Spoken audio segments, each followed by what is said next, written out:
Hey, what's up, everybody? This is Drew, and I want to welcome you back to Learn How to See Better. It's the only podcast out there that will improve your vision the longer you listen. And in today's episode, I want to have a little bit more fun, just like I did in the last episode. I was looking for a creative way to just put some good value in the world, and I was laughing as I recently reminisced and thought back to some of the funny stories now as I look back at them. From my first rental property experience.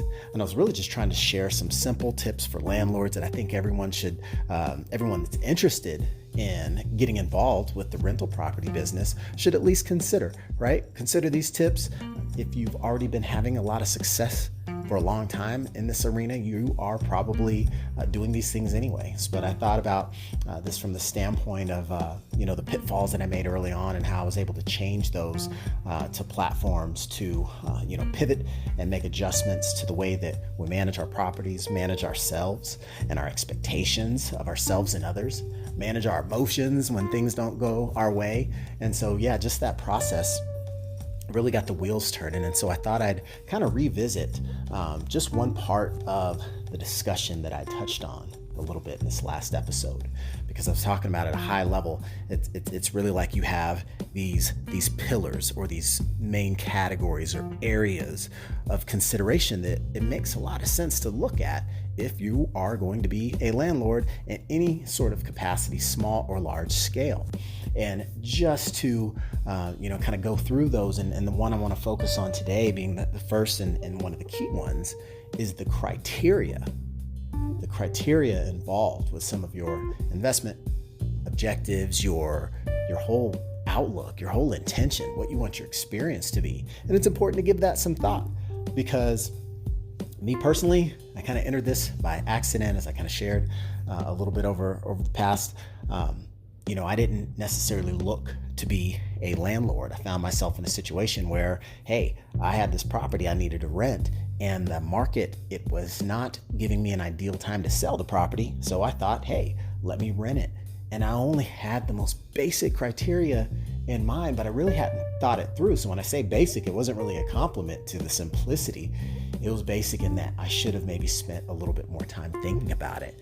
And so in this episode, I just wanted to talk through, some of those considerations in a bit more detail, because I kind of just glossed over it from the perspective of what my experience was, but on a more expanded scale, how anyone could look at their own criteria and just ask themselves some basic questions to make sure that they've got their best interests in mind when they set out or even continue on this journey. And so let's talk about some of those criteria. We can talk about, accounting and marketing and paperwork a little bit later on, but I just wanted to kind of brain dump a few things. And if you stick around to the end, I'll let you get a glimpse as to how you can kind of access some of my thoughts on this, because I've been compiling this, trying to look for a better way to be able to help people with some of this information obtained from the experiences I've had. And so it really kind of boils down to two criteria. You either have a house already, and I know in the last episode I was talking a lot about the concept if a house free and clear just landed in your lap, what would you do with it? How would you handle that, assuming you knew you just walked into a money-making opportunity? But if you had to buy a house, you probably have a couple of basic questions, and I'm not going to spend much time on that here, because most people say, well, you made the scenario unrealistic. Who has a house fall in their lap? And well, the fact is, there's people that come into the earth and leave the earth all the time. And sometimes the individuals that leave the earth have possessions that they leave behind. And you may find yourself fortunate enough to inherit some of that, depending on how all that goes and looks for you. But if you're buying a house, some of the basic questions might just be as simple as like, well, hey, have you thought about a budget? Last I checked, homes weren't free. Value of a home might drop, but seldomly goes to zero, at least in my experience. But you might have to start with the basic questions of, what can you pay? What would you be willing to pay, or what do you have the capacity to pay for as it pertains to buying a rental property, something that's going to be an investment to make you money? That might be a question you've never thought of before. Well, depending on your area of the world, prices of a house could vary widely. And what you can pay is a loaded question. Are we talking about cash in your bank account? Or are you talking about your ability to get financing? That's a good question to ask. Do you need to get financing? I know when I first got into real estate, I always thought like, wow, you have to have hundreds of thousands of dollars sitting around to buy a house because, a house costs at least $100,000. Mind you, I didn't know much about housing at the time, but I didn't know much about financing either. Clearly.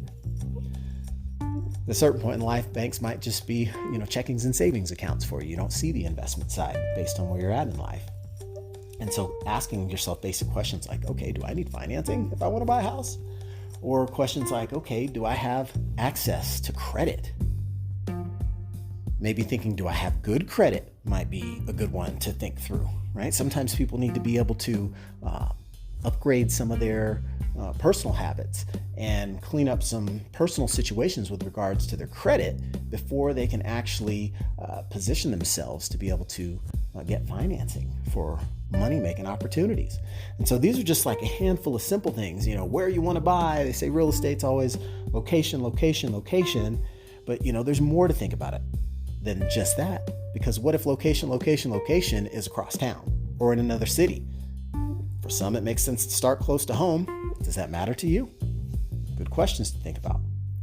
How long do you want to keep the thing? Are you going to hold it forever? Or if you got a loan, do you have to pay the loan off within a certain amount of time? Some people these days want to leverage their assets and use them a little bit more. So if you buy the cabin in the woods, you might want to go stay in it a couple of weeks a year. That's a consideration for you. You hear about opportunities like Airbnbs and people having short-term rentals, and that could be very attractive if that's part of your criteria and part of what you're really looking for.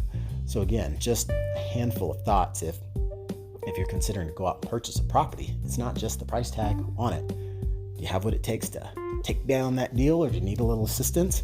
And what are you going to do with it? And that's just the budgeting piece.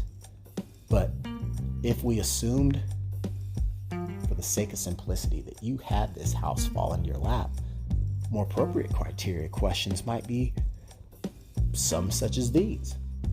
What are your income goals? I talked about how I just wanted the property to cash flow. I had a loan on it. I just wanted to be able to clear the loan and a little extra to make me feel like I was a wise investor. Kind of funny. Another good question might be, how much will you get in rent? Because the amount I thought I could get in rent, or the amount that I wanted to get in rent, it's kind of like, yeah, that's cool, but says who? You might want that, but you might not have access to that. So that is a very valid question when you start to think about how much will you get in rent? It's like, well, if you think rent should be this, and the market says, no, the rent is this, guess who wins? So that's just a simple consideration there that you have to think about, because if you already own that house and think you can just get a certain amount of rent because that's what you want, you may find yourself disappointed. That's what my scenario was. Yeah, a few extra $100 over my mortgage ought to do the trick. Yeah, the market said a few $100 under your mortgage was what you were going to get. And once I learned that lesson, the bleeding finally stopped, month after month after month. So don't be like me on my first rental. Have a good grasp on reality to what you have the ability to get in rent, not just what you want. And then thinking through questions like, well, how long are you going to rent this thing for? Do you want one tenant forever? Or do you want annual turnover or a new tenant every couple of years, like an auto lease? There's pros and cons to that. Some things to consider. If you've got a new tenant every year, every time you're out there marketing that property, you've probably got a great chance to get a good pulse on the current market rent rate and be able to adjust your rents accordingly. But if you got one tenant in the house for 5, 6, 7 years because they've been so much of a blessing, they paid on time, haven't given you any problems, everything's been automatic clockwork, you might find that the housing market could change over the course of the half a decade or so. So make sure that you're having some sort of periodic review of what rents look like and make sense. Because some people on the other end of the spectrum have been known to actually lose tenants if they are charging rates that don't seem to keep up with the market, right? You might be charging too much in your area. So how long will you rent for? What are your cost requirements or your price requirements or your rental needs? Some people have tenant requirements that are worthy to consider. If you're doing this by yourself, you might just be meeting people and going off of a hunch. That might seem like it works well, but sometimes you might find yourself unexpectedly surprised. So there's the idea of kind of trust but verify, and that's what having some criteria in place can really assist you with. Do you have any requirements for income or job history when you're looking at your tenant selection? And again, I'm not getting into all the nuts and bolts of this. You could call a property management company and have them tackle this for you, but the idea is a professional company is going to say, hey, if you want to be able to rent this property, you're going to need to qualify based on some basic data points. So having a feel for what those are, this could matter to you, right? I remember with this first property, again, first one's to fog a glass. So we weren't so concerned with all the details of what they did for a living or what their job history was or how long they'd worked there, because one of the applicants had only been at the job 2 weeks, right? So how much does that matter? Or do you need to check out how long they were at the previous job? Because if that was just 2 months, and then maybe 2 months before that, if you get the idea, if there is unstable work history, there might be instabilities in the income. But you don't know that. You just have to have a process or a set of criteria by which you can kind of determine, hey, this is what it's set to be for this property, right? Some people have different preferences or requirements around pets or smoking. These are criteria that you get to decide for you.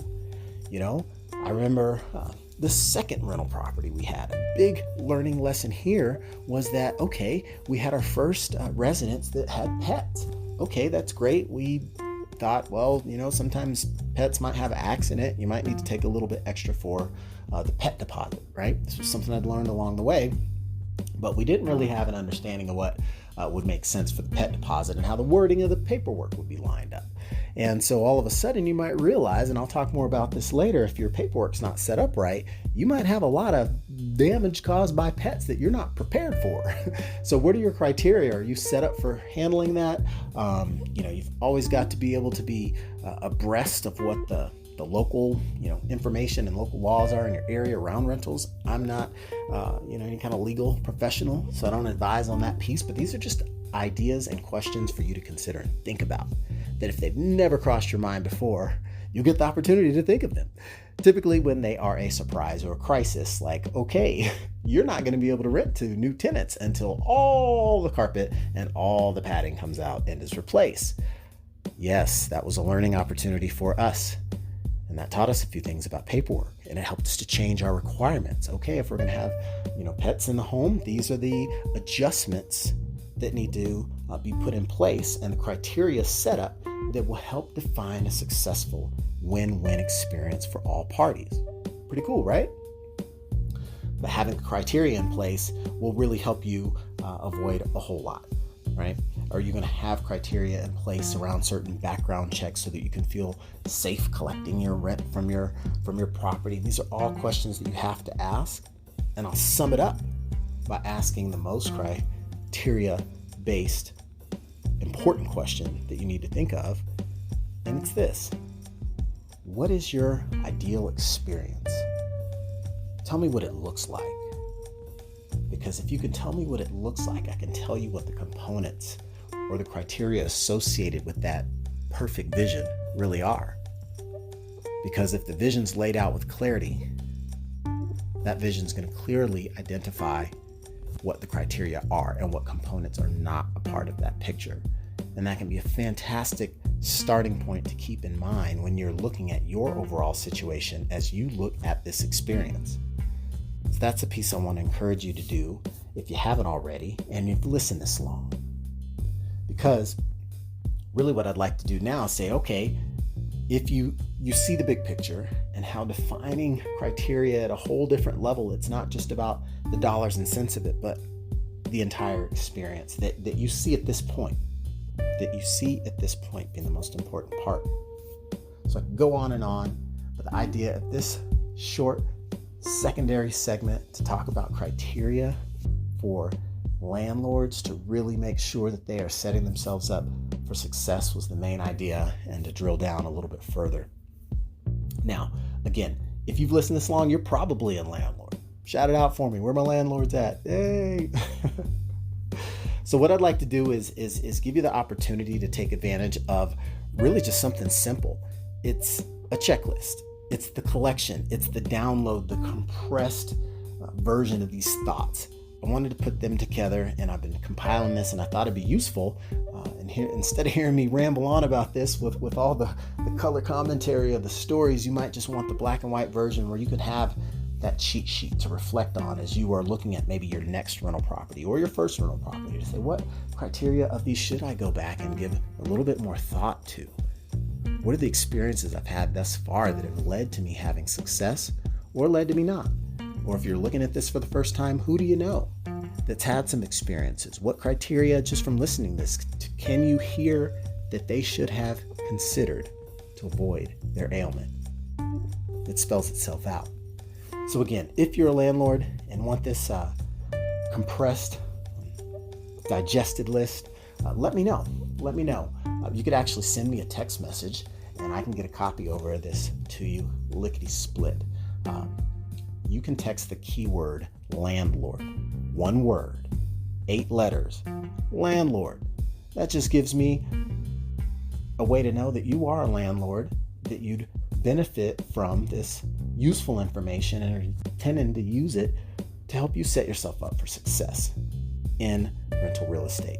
So that's, again, the keyword landlord, LANDLORD. You text that keyword to this phone number, 602-362-8607. Again, 602-362-8607. Text the keyword landlord, and I'll make sure to give you a link to this checklist. So you'll have these questions available to you for your own considerations. And just the idea, again, the value being that it allows you to take all the swirling thoughts that might be in your mind right now and really just boil those down to the key considerations that you want to give some conscious thinking towards, so that you can set yourself up for success, because it is about how you inspect what you expect that helps you define the success that you will enjoy. And with that, I'll go ahead and close this one out. Thank you again for listening. Be sure to share this with a friend if you find it will benefit them. This is your host, Drew Davis. Learn how to see better. It's the only podcast out there that will improve your vision the longer you listen.